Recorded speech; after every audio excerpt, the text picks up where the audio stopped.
Hi, for the camera, for the webcast, and for the record. My name is Vesna. I work for NCC, and this is a presentation that I delivered some time ago on our a webinar day that we had about RIPE Atlas, which is called Educa, and I think it's appropriate here because there were several talks already about RIPE Atlas, and this is one of the features that users used to ask for a lot, and we kept saying we can't do it, and now we found a workaround. So the people kept asking, why don't you do HTTP measurements? We want this. We actually want to measure the web. And we kept telling them, no, we don't want to do this. There are other products that do that. We want to measure the internet infrastructure reachability, and we are mostly interested in the network layer and the transport layer. That's why we only do the pings and traceroute and DNS and NTP and so on. And the reason why we don't want to do the measurements toward websites are very briefly described as ethical reasons, and in more detail, that is because we have these probes distributed in many, many countries around the world, and the users come from even more countries. And so how the RIPE Atlas works is that if you're using the RIPE Atlas for the measurements, you can request from the Atlas main servers to start the measurements from various probes in random countries that you want these measurements to come from, and to go to another random country to some server that you don't own. So basically, you are asking the volunteers that are hosting these RIPE Atlas probes in their offices and their homes to generate the measurements for some random server that is not operated by you or anybody that you know, or that RIPE NCC can vouch for what is the content of that server. And a lot of these countries have different laws about what content is forbidden or illegal or immoral, or in whichever way not welcome to be accessed by the citizens in their own country. And so we didn't want to put in danger the hosts who are actually hosting these RIPE Atlas probes, because we cannot get the consent from them to say, well, maybe your probe will be used for accessing the content on some possibly forbidden website. So technically, of course, the RIPE Atlas probes can do HTTP measurements, and we introduced them, but the only target are the RIPE Atlas anchors. And the only content that is hosted there is two files, one which is called a small-sized file, and the other one which is called the large file.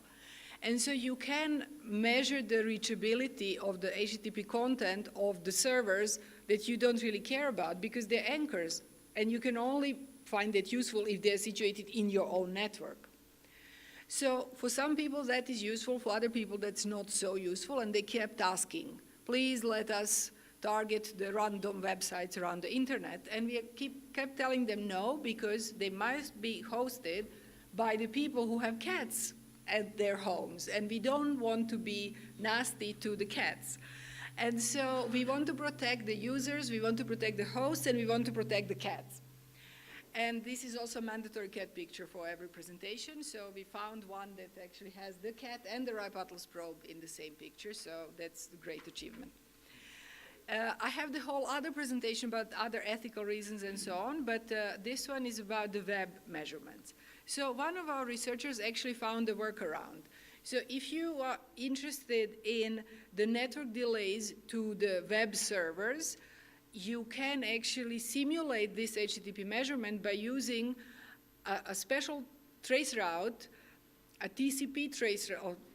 It's very complicated, but this is the slide. So all the details are here, like real technical details. So you kind of mimic the handshake that the TCP connection that is trying to be established when you're trying to access the web server. and then you use those results and you kind of pretend this is the HTTP measurement. And he has proven scientifically that the results are almost the same.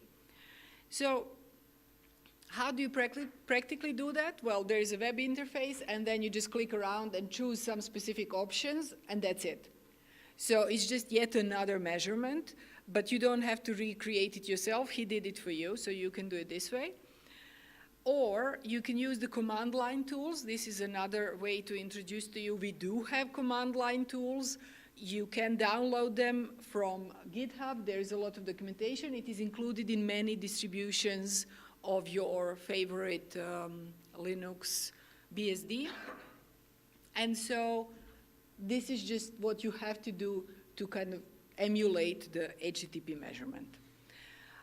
As a result, just like with every other measurement, you get a list of probes, you get a map, and you get the data that you can download and analyze yourself. So we do these visualizations, but you can also make your own. And it actually gives you a very accurate result of the latency towards the web server that you want to check. And so for really technically inclined people, here's more information, and there's also the labs article that describes all this. So the newest was in 2017. Since then we have other new features, but this one was really what people asked for. And so then it was also a way to say, well, is this what you wanted? How can we improve it? Should we put it somewhere in the web interface, and so on? And if you want to contact us, you can still talk to us here. There is a party afterwards, and these are the other contact details. So thanks for everybody who's interested in RIPE Atlas, and this was my lightning talk.